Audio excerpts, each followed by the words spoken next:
aren't able to afford the gadgets and all these other things. People aren't able to afford these things. But what's happening in the corporate world now, and I can tell you from being in the newspaper business, is that I'm getting shut out of the game because I'm 50 years old and they can't afford to pay me $60,000.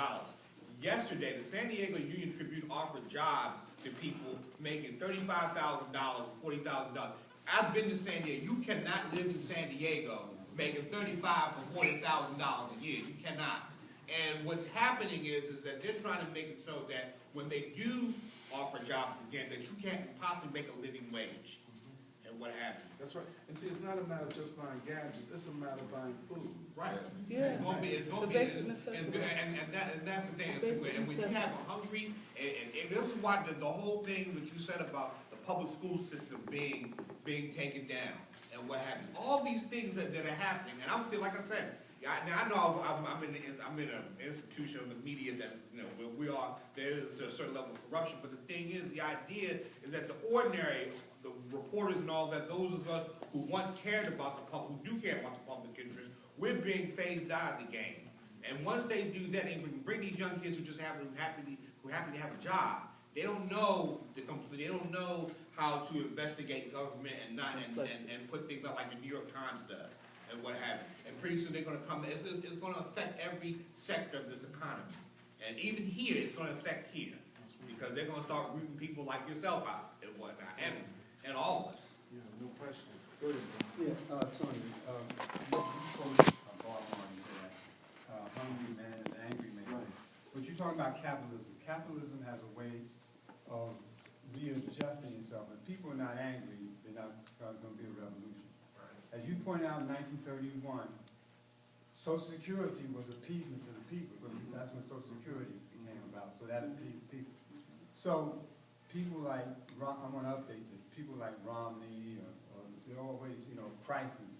We're in a crisis. If the government has a program that appeases the people, that revolution, in other words, But that's my point that I made. But see, in this moment of sovereign debt crisis, where the governments are on the verge of bankruptcy, where the banks won't loan the government money, or if they do, it's at a very high interest rate, unacceptable interest rate, they don't have, the government does not have the resources it had in the 1930s. That's right. Because the government is now a part of the structure of the crisis. Anymore. This is our problem. And so therefore, they have to institute, knowing this, they have to institute internal repression. Let me let Anthony. Hey, Anthony, could you give out those book lists too, if you don't mind? Got it. In addition to understanding how capitalism may be able to create forces to appease people, and as we start to look at galvanizing forces which motivate people, also associated with capitalism, European culture, and a thing that has been spoken about to some extent throughout this particular lecture series is radical individualism. Okay, where though you don't blame the system, you blame yourself. Right. Okay, I'm not succeeding because I have to work hard. So then that is also a factor that needs to be recognized with respect to bringing about social change. Because what we're trying to do is start to develop an idea about what it means to be a human, whereas the individuals realize that they are connected to the system, and you can't step out of the system. So therefore, the system, I don't just blame myself; I blame the system also. Okay, it's this reciprocal thing that's going on, as opposed to, and as we start talking about all these institutions and stuff like that. Institutions don't exist by themselves. Institutions exist within social frameworks, and they have a determinative effect upon the individual and their opportunities. So that is a thing that is going on with respect to. Let me just introduce one thing. I understand, your framework of what it means to be a human being. Then you get all of these other questions. What does it mean to be a woman? What does it mean to be a black person? What does it mean to be an African? What does it mean to be a worker? What does it mean to be unemployed? I think these questions, or what does it mean to be poor? All of these questions, when you interconnect them,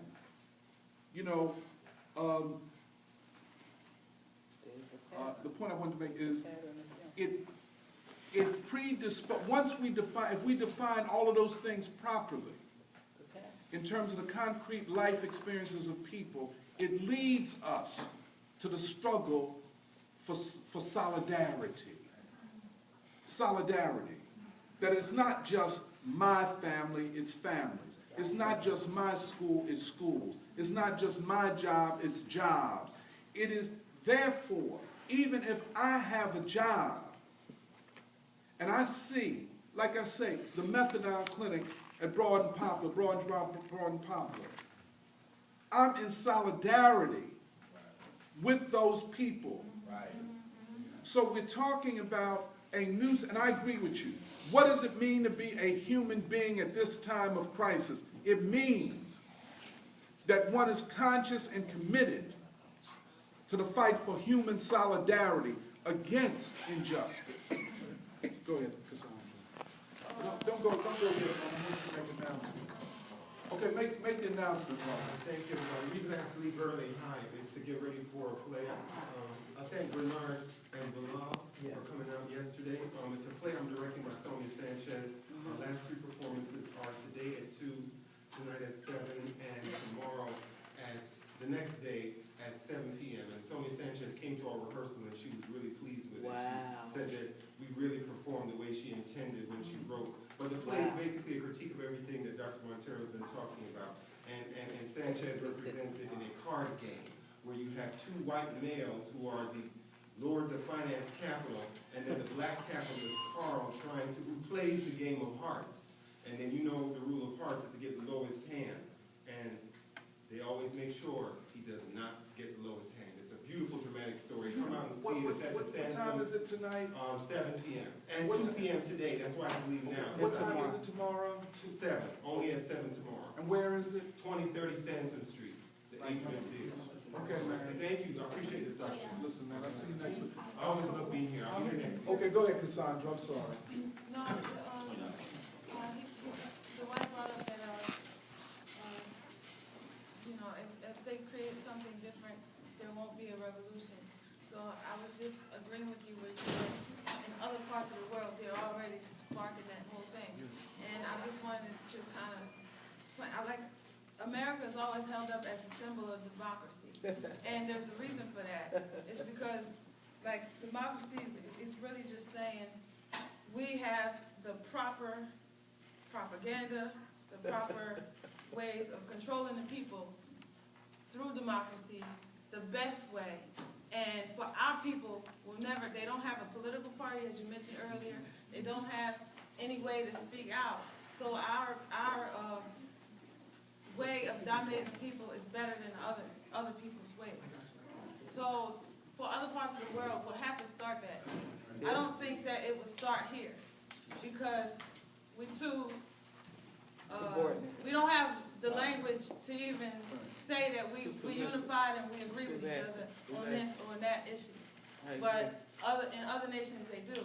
But once that starts, it's like the banks are all together, it doesn't matter what country. So it's going to come here in some kind of way. And I think the fear factor really keeps us. Let me let Emory and then Fear Tammy. factor really In every era, you mentioned the world view and as it changes. In this era, we have to have proliferation, advancement in technology. And the master technology today is the creation and control of consciousness. Right. And the notion that the governments don't have the ability to modify the situation, it goes to the governments aren't willing to use their military forces to enforce the will of the public body that is supposed to be representative of the wishes of the people. Right now, the United States Treasury is the only entity authorized by the U.S. Constitution to issue currency. However, we have privatized it in the Federal Reserve, which is not a government But agency. before you go there, Emory, I want to get to this point that you're raising. What was the first part of That we're under a master technology of the time is the creation and construction of consciousness in mass. Of the creation of, and the control of And consciousness. I thought you And- were going yeah, there with yes. this. Well, yes, that is very, very important. Because, though we don't have the time to get into it right now, the question of all of the psychoanalytic theorizing, is it trumped by this new technology, so-called information technology, or consciousness control technology, which, in fact, and this is what he's saying, I think I would agree with what you're saying, which does not have to be administered with drugs. It may be able to be implemented from a distance using, Media. Subliminal seduction. The publications, No, communication. no, even more than that, even more than Okay, that. so, But, yes, that's. Go ahead, Tammy. Yeah, and Tony, can you talk about too, because one of the things that strikes me as a sociologist, I mean, you see this with like progressives, right, whether it's, Okay, I'll talk. I don't want the camera on, you can take that off. That's fine. But you see this with like progressive What is this, academics. why y'all so? Okay, go ahead, all right. But one of the things that's really deep to me is like, in the last 30 years or so, you see this emphasis on kind of like social capital, human capital, and cultural capital, which suggests that like capital is not exclusive. It suggests that we all have the Right, this is levels so of interesting, stuff, yes. right? And you see this where like they play on people. You take your time with this, sort of, about understanding what you're Right, saying. and so like academics, nonprofit organizations, civic organizations, professional activists and stuff, this is the dominant language. And one of the things I always point out to my students is this gets introduced as the major explanation for why people of color and like poor people are left out of things, precisely as you have the expansion of finance capital.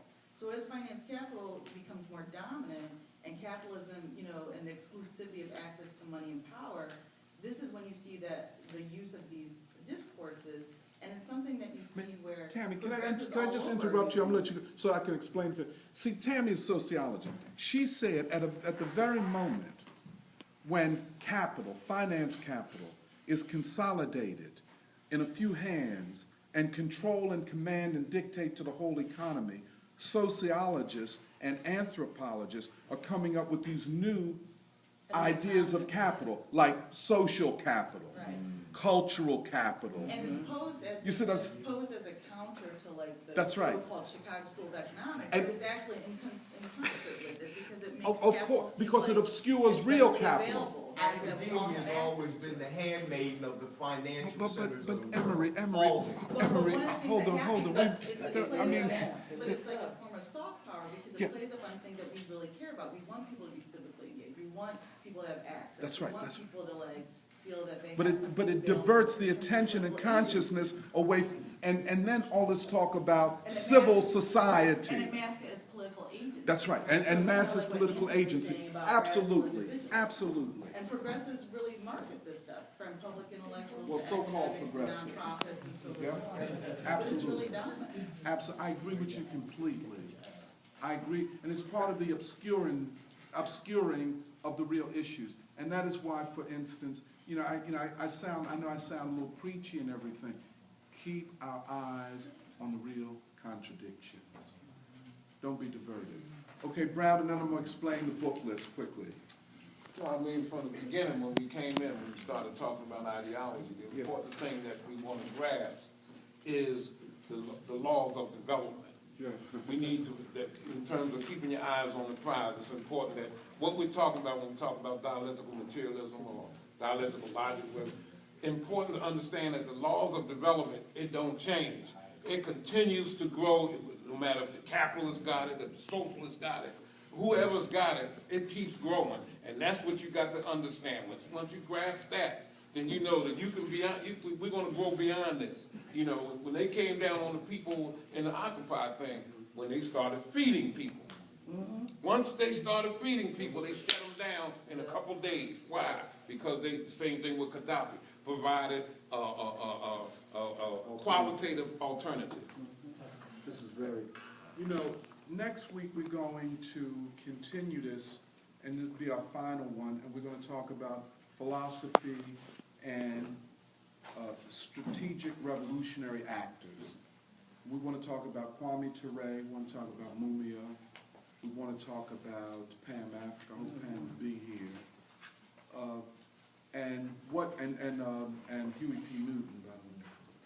And we want to talk about the lessons for philosophy and for theory in the lives of strategic revolutionary actors. So we want to do that next week. I hope everybody come and bring your friends and everything. But listen, I just want, if everybody got a copy of the current book list?